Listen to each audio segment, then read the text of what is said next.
Faraday is a sleepy southern town nestled into a bend on the Mississippi River, situated on the low-lying Louisiana side. It often feels as if it is a place encrusted in the past, where life moves at a slower pace and old wounds are slow to heal. Situated in Concordia Parish, Faraday is home to a majority African-American population. That population has long been subject to mistreatment by the white denizens of Concordia Parish, in some ways subtle, such as racial discrimination for jobs or racial division among schools, and in other ways violently evident. One of the more extreme examples being the fire that consumed a building that served as both the business and home of one Frank Morris in the early morning hours on December 10th, 1964. To fully understand the fire that stripped Frank Morris of his livelihood and ultimately his life, we must seek to understand what Concordia Parish in the 1960s was like. Firmly in the heart of the Old South and across the river from Natchez, Mississippi, bastion of the old Southern plantation elite, Concordia in the 1960s was in the middle of a racial war zone. The civil rights movement was in full swing. On the back of the newly signed Civil Rights Act of 1964, the North had declared what many whites in the South saw as a cultural war on the white South. In response, a resurgence in white Southern pride and white racial identity led to a massive, violent reaction towards people of color in the South. The Ku Klux Klan, ever infamous for its many crimes against African Americans, enjoyed a resurgence in membership as whites dug their feet in, attempting to preserve the system of segregation and white privilege that had been, up until July of 1964, encoded into state laws that met no challenge at the federal level. Concordia Parish was subject to one of the most dangerous and violent subsets of the Ku Klux Klan, the Silver Dollar Group.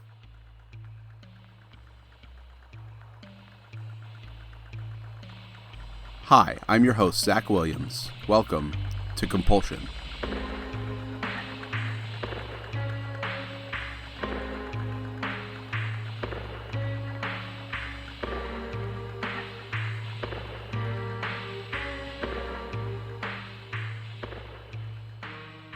Formed in 1964 at the Shamrock Motor Hotel down the road from Faraday in Vidalia, Louisiana, the Silver Dollar Group was a group of extremists among extremists.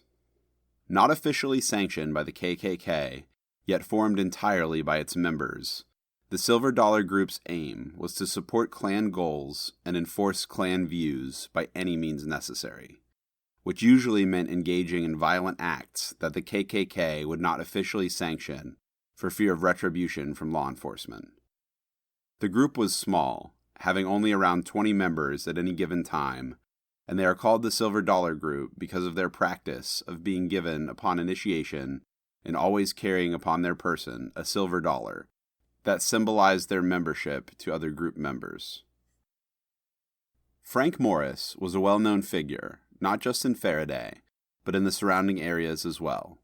Morris was a black man, but his shop was a rarity for those times, in that he provided his services to both sides of a racially divided community.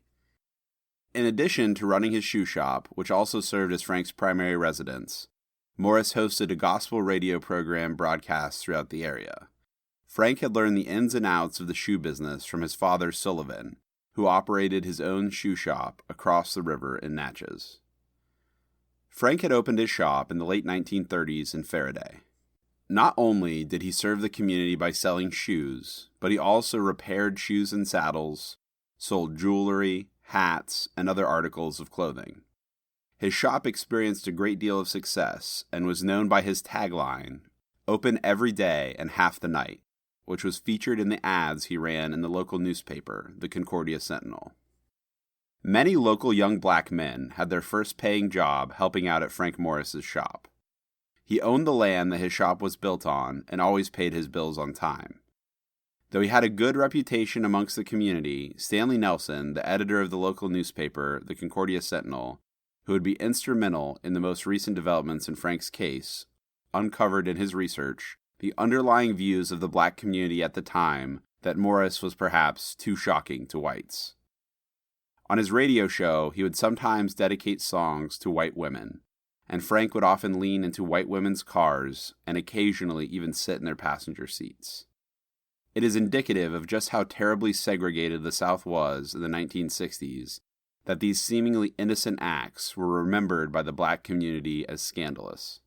Innocuous though they may seem to us today, it is true that these acts by a black man, and to a certain extent even the act of owning and operating a business, would have been seen as rebellion against the white power structure. Many white men in the community would likely have seen Morris as a threat to the separate but unequal world that they so dearly clung to in the wake of the storm that was the civil rights movement. On December 10th, 1964, two unidentified white men set a fire to Frank's shop at approximately 1 a.m. Morris often slept in the back of his shoe shop, and in fact, he was startled awake by the sound of breaking glass. He rushed to the front door of his shop, where he found two white men in their 30s, one of them brandishing a shotgun. As he moved towards the men, the one with the shotgun threatened to blow off his head, commanding him to get back into the shop. The men proceeded to break multiple shop windows as they spread a flammable liquid around the outside and inside of the shop. One of the men lit a match, and the building exploded with a deafening roar as uncontrollable flames began to consume Frank's shop. That same night, two young Concordia Parish patrolmen, George Sewell and Timothy Lofton, with 1 year and 2 months policing experience between the two of them, were patrolling the main drag of Faraday with their friend Kenneth Walsworth riding along. They spotted two waitresses leaving their shift at the King Hotel Lounge, and were in pursuit, as they often did on cold, lonely nights. This night, however, they had lost the girls' trail as they sped out of town towards Vidalia.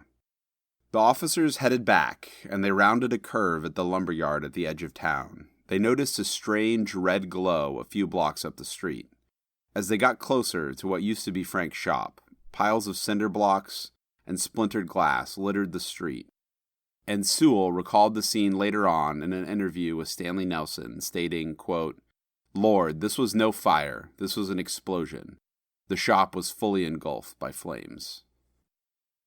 While driving past what used to be Frank's shop, the officers caught a glimpse of a figure fully aflame emerging from the rear door. The officers parked in a vacant lot near the shop and returned for the poor burning soul. Naked and bleeding, with smoke pouring from his head and scraps of shirt clinging to his body, the officers came face to face with the horrific figure of Frank Morris. One officer removed burning scraps of Frank's clothing, while the other put the flames out around his head. Walsworth distinctly remembers thinking that Frank was praying as he mumbled, quote, O Lord, beneath his breath. Frank complained of being cold. As one of the officers steadied him, they found that his flesh felt hard and crusted over. Walsworth remembered Frank as being strangely calm, as though he knew, quote, he was in his last days. The officers led Morris to the back seat of their patrol car as they squeezed into the front with their friend. They quizzed Morris as they sped off towards the newly opened Concordia Parish Hospital around a mile away. Morris recalled his encounter with the two white men who had smothered his beloved shop in gasoline before engulfing it in flames. Morris also recalled there may have been a third man in the car outside of the alley on the north side of his shop. Once at the hospital, an officer led Morris to the entrance of the emergency department and hurried back to his patrol car to return to the scene of the crime. Morris shambled, all alone, into the emergency room, a reeking mass of charred flesh. He encountered a nurse and stated, quote, I've been burned. Someone threw something in my shop and blowed it up. Despite suffering third-degree burns on his entire body, save the soles of his feet, Frank was miraculously still alert and able to follow every direction from the nurse. She noted that all of the skin was missing on one of his index fingers, with nothing but bone protruding from his hand.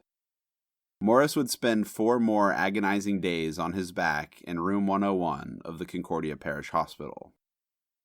FBI agent Paul Lancaster awoke the next day to a call from the Louisiana Division HQ in New Orleans.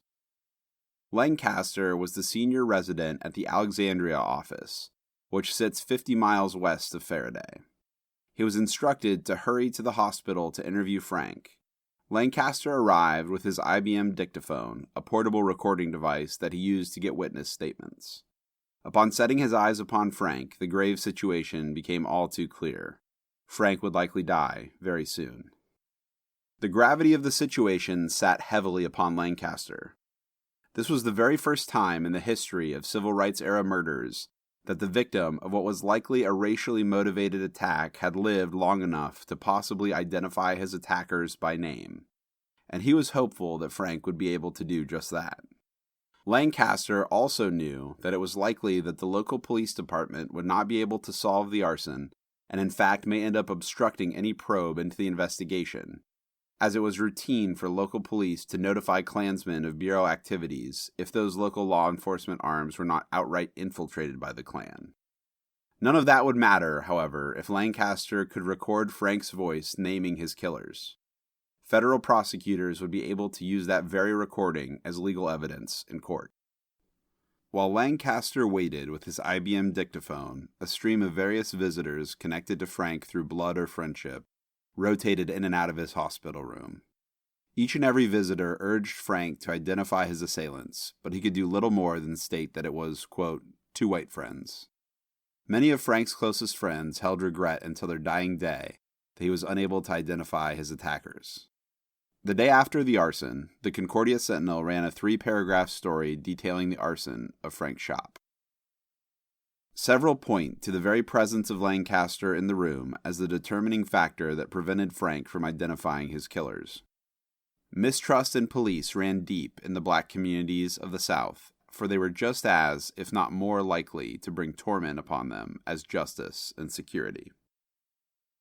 For Lancaster's part, he seems to have genuinely hoped to identify the killers to build a case against them. While Lancaster was not able to record Frank identifying his killers, Frank's close friend, Father Thompson, did snap some photographs of Frank's charred face, hoping to preserve for the future the level of human destruction that his two white friends had wrought. While Frank had miraculously been able to survive longer than anyone would expect, he eventually succumbed to a coma and would never wake up. The arson that had destroyed Frank's livelihood and home had also claimed his life. While Lancaster had been ahead of the clock in getting involved in finding justice for Frank, the FBI had to establish a violation of federal civil rights law in order to claim jurisdiction over the case. A cursory look into Frank's background revealed that he had previously served as the secretary of his local chapter of the NAACP. His former chapter had not been active for 5 years, and Morris had not been involved in any voter registration or other civil rights activities in the area. The mayor of Faraday, Woody Davis, had been at the scene of the arson the following day and had urged an FBI agent to take over the case, stating that Faraday would provide all the help they could. Not only did the local community have no faith in the local police force to investigate the case, they knew that if the FBI did not take the lead, justice for Frank would be nowhere to be found. Willie R. James, a cousin to Frank Morris and the president of the Burlington County, New Jersey branch of the NAACP, contacted his U.S. Senators Clifford Case and William Harrison and explained the gravity of what had happened to Frank. Those senators notified FBI Director J. Edgar Hoover of the crime. FBI agents had recorded Frank unable to identify his attackers on 12 separate occasions, but because of the sheer volume of Klan violence in 1964, the FBI did consider the arson a Klan attack. By mid-January of the following year, reports from the Bureau reached the Justice Department's Civil Rights Division, indicating that a local deputy, Frank DeLauder, had ordered the arson and that local police had set the blaze. This was enough evidence of a possible civil rights violation involving local law enforcement, and the FBI was authorized to launch a full federal investigation. One Della Mae Smith, who had been friends with Frank since 1951 and worked as a maid at the hospital, ID'd George and Timmy, the two officers who had transported Frank to the hospital, as the arsonists. She told the FBI that while changing Frank's linen, she had asked him who was responsible for the fire, and he had named the two police officers. Frank confided in Della that months earlier, the wife of Frank DeLauder, Lula, had made a pass at him, indicating that she wanted to have a romantic liaison. He promised to call her later, but never did. Lula felt scorned by Frank and told her husband that Frank had made a pass at her. This intriguing lead provided the 8 federal officers working the case with their first true possible motive. They questioned the 2 officers, but were unable to find a true lead. Over time, Della's assertion that DeLauder had ordered the attack on Morris for retribution after he made a pass at his wife began to look more and more like conjecture. The initial investigation into Frank's death would dig deep, resulting in interviews of more than 60 people in Frank's life. The FBI later concluded that the local Klan was likely to be involved, but conflicting accounts, no viable subjects, and a lack of motive led to the investigation being closed in May of 1965. The FBI probe revealed that most of the community had very positive opinions of Frank, and that truthfully only 2 groups had a negative word to say about him: his ex-girlfriends and the local police. The community remembered Frank as quite the ladies' man, having made his way around the area with many of the local women. In addition to these tamer acts remembered by the community, an unconfirmed rumor spread around Faraday that Morris had been facilitating interracial sexual liaisons, and that Frank had been romantically involved with the wife of a white man. The couple involved in that rumor actually split town following the act of arson at Frank's shop. A police officer in Faraday, by the name of William Howell Harp Jr., alleged that Morris was a bootlegger who sold narcotics. Harp also described Frank as an alcoholic and had 2 confrontations with him prior to the arson at his shop. While there is no way to corroborate these claims made by community members, one can begin to see a plausible path that led to the arson at Frank's shop. The rumor about Morris and DeLauder's wife, and these other rumors that swirled about the community in the wake of his death, may well have been complete conjecture. However, a well-known black business owner with rumors of romantic involvement with white women would certainly have caught the eye of the Silver Dollar Group. Frank's case went cold until a notorious murder in the area would cause the FBI to reopen it.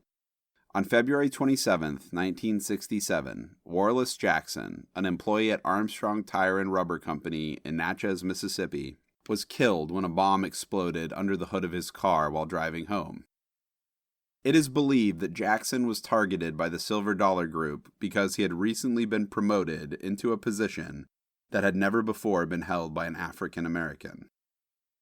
The FBI was able to conduct a full investigation into Jackson's murder due to its civil rights implications. Jackson was treasurer of the chapter of the NAACP in Natchez. While this case had a bit of a higher profile than the Morris case, many witness accounts were unable to be corroborated, and finally in August of 1968, the FBI closed their investigation into Jackson's murder. Following the bombing, the FBI launched Operation War Boom and placed multiple informants within Klan groups surrounding Natchez. One such informant, known as Orvin C. Cooney Passeau, was a Klansman from Texas who had a relationship with the local sheriff's deputy named Frank DeLauder, the same man who had been a person of interest in the Morris investigation. Passeau implicated DeLauder as a conspirator in the murder of Frank. Unfortunately, he was later eliminated as a potential witness due to his erratic amphetamine use, as he had difficulties differentiating between personal knowledge and local hearsay. On August 3, 1967, a confidential informant who was a high-ranking officer in the Ku Klux Klan told the FBI that a few days prior to the Morris arson, E.D. Morris approached the informant regarding an African-American referred to as, quote, Old Frank, whom E.D. Morris said, quote, had been flirtatious with white women. E.D. Morris requested that Klan members from Mississippi, quote, give him a beating. Later that week, E.D. Morris called the informant, saying that, quote, the rabbit hunt is off, forget about it. The following day, Morris's shop was attacked. A few days after the arson, the informant was approached by E.D. Morris, who stated that if, quote, he, Jones, Torgeson, and Scarborough were arrested, the source should get them out of jail. The informant, fearing for his life, did not share this information with the FBI until 2 years after the arson. 2 war boom informants also reported information regarding the murder of Morris, and the FBI reopened the Morris investigation in August of 1967. By the fall of 1967, E.D. Morris, Tommy Lee Jones, and James Lee Scarborough were the primary suspects in the murder of Frank Morris. All 4 men were questioned and denied any involvement in the arson and murder. When Jones was interviewed on September 22nd, he stated that, quote, "If he was arrested for this crime, officers would also have to arrest DeLauder." This was of interest to the FBI, as multiple informants stated that the Concordia Parish Sheriff's Department had prior knowledge of the coming attack on Morris, and was told to, quote, "be on the other side of the parish." Scarborough, while under investigation for both Jackson and Morris's murders, denied any involvement, stating that, quote, "every time something happens to a Negro, it is immediately blamed on white people." On November 19th through 20th, 1967, 2 confidential sources described the same November meeting in which E.D. Morris, Jones, Torgeson, and Scarborough implicated themselves in the murder of Morris. They also stated that E.D. Morris described a battery-powered device which could, quote, "spray 5 gallons of gasoline in 5 minutes. According to these informants, E.D. Morris was the primary conspirator in the murder of Morris. However, the FBI could not find any physical evidence corroborating their witnesses. In February of 1968, the second investigation was closed when the FBI determined that there was insufficient evidence to charge any of the suspects. Frank's case would stay cold much longer this time. Almost 50 years passed before it would be reopened.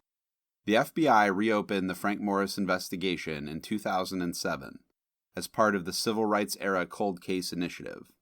During this investigation, the FBI re-interviewed the living witnesses who had first-hand information about the arson, as well as, quote, "family members, business owners, and neighbors in the vicinity of the shoe shop, law enforcement officers, community members, and known former Ku Klux Klan members." In 2008, the FBI offered a $10,000 reward to the public for any information that led to an arrest in the Morris case. 3 new subjects were identified, but the investigators did not uncover any credible physical evidence supporting the allegations. The investigation revealed new allegations that local police officers were tampering with the investigation by threatening witnesses. Faraday policemen, including DeLauder, Bill Ogden, and Faraday Police Chief Bob Warren, had ordered an unidentified witness to, quote, "keep his mouth shut," and later told him to get out of town. This witness also received death threats, and his home was fired upon on multiple occasions. The FBI concluded the investigation in 2016 when investigators determined there was insufficient evidence to charge any individual with federal crimes. Furthermore, important witnesses, suspects, and informants were dead. While the FBI closed the investigation into Frank's murder without identifying the killer, the reopening of the case in 2007 served as the jumping-off point of a personal crusade by local journalist Stanley Nelson, the editor of the Concordia Sentinel. Stanley would go on to research and write countless articles for the Sentinel and push for justice in not only Frank's case, but several other local cases that were all a part of the Civil Rights Era Cold Case Initiative. Stanley's work would become a finalist for the Pulitzer Prize for local journalism in 2011 for his courageous and determined efforts to unravel a long-forgotten Ku Klux Klan murder during the Civil Rights Era. He would also go on to write a book entitled Devil's Walking, Klan Murders Along the Mississippi in the 1960s, which has served as the main source for our information about the Frank Morris murder. Though Frank's murder remains unsolved, it is very likely that the Silver Dollar Group had some hand in his untimely demise. It is indicative of the tragic horror of racially motivated murders in the South during this period that a decent man with a respectable business and stellar reputation in the community could have his life and livelihood literally blown up, and the local police dared not lift a finger to find the culprit. Frank's case was unique in that he initially survived and was able to in part tell his story to the FBI. But even armed with that information across 3 major investigations, an arrest was never made, and Frank's killer remains unknown to this day.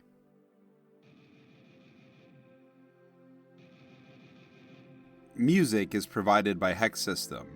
The major source for this episode was the book Devil's Walking by Stanley Nelson. For a full list of sources or links to our contributors, please see our show notes. Follow us on Twitter or Instagram at CompulsionCast to stay up to date with our latest episodes and news. See you in 2 weeks.